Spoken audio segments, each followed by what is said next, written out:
My name is Jonelle Fox, and today I'll be presenting on how occupation-based models, specifically the person-environment occupation (PEO) model and the model of human occupation (MOHO) can be applied to the life of Temple Grandin.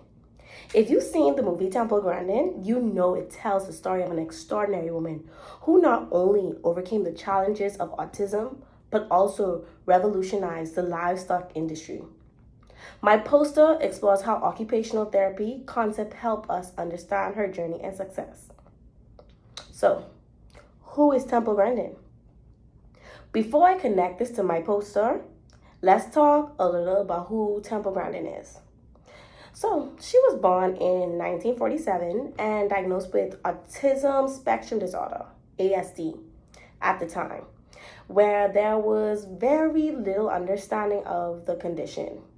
Doctors told her mother she might never speak, but with the right support and structured learning, she not only learned to communicate, but went on to become a scientist, professor, and advocate for autism awareness.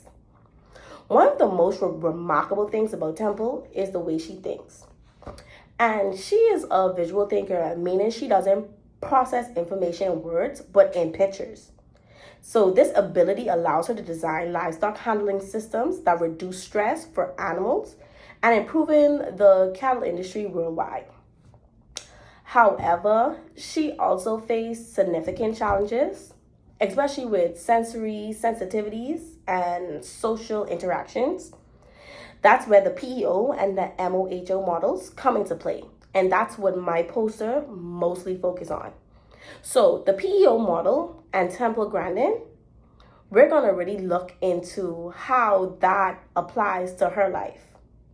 So the PEO model examines how a person, their environment, and their occupations, which is like the activities, interact to impact their performance. So in the movie, we see that when Temple environments support her needs, she thrives. So for example, in the movie I watched, at the ranch, she's like in an environment where she feels comfortable, structured, connected to her passion, and that's working with animals. So this is a good PEO fit. So in a noisy or chaotic environment, like the busy college cafeteria, we see Temple struggle with sensory overload, making it harder for her to function. So this is an example of a poor PEO fit. So how does this relate to occupational therapy?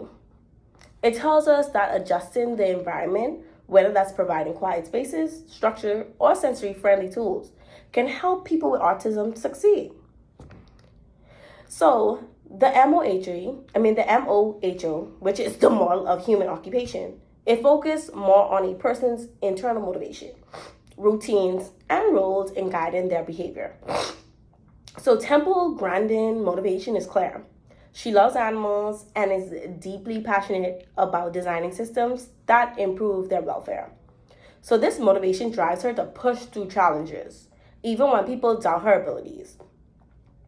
We also see how her habits and structured routines help her navigate the world. So one great example from the movie is her squeeze machine, a tool that she created to provide deep pressure and calmer sensory system. That's so amazing to see someone do. So this shows how she developed personal strategies to regulate herself. So which is a key part of model of human occupation. So when looking at Temple's journey through model of human occupation, we can see that her motivation, which is the interest in animals, helped her develop meaningful work. Her habits and routines, like structured thinking and the use of the squeeze machine that she invented, supported her ability to function in daily life. So with the right support, she was able to build her occupational identity as a scientist, designer, and an advocate. So going back to looking at my poster, how does all this relate to it?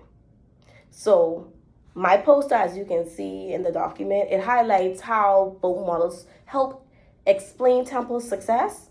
So like I say, the person, environment, occupation, it shows us the adapting of the environment, such as reducing sensory overload and how that can improve the performance of it. And then we have the MOHO model, which is the model of human occupation. It reminds us that internal motivation and structure habits can help people engage in meaningful activities.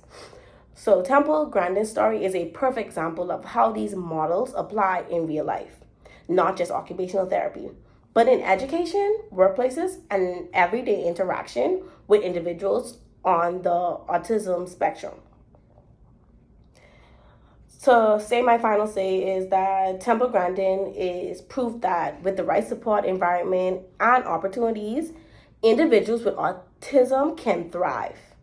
Whether it's in therapy, school, or work, using models like the person, environment, occupation, or the model of human occupation can help succeed where everyone has the chance to succeed. Thank you.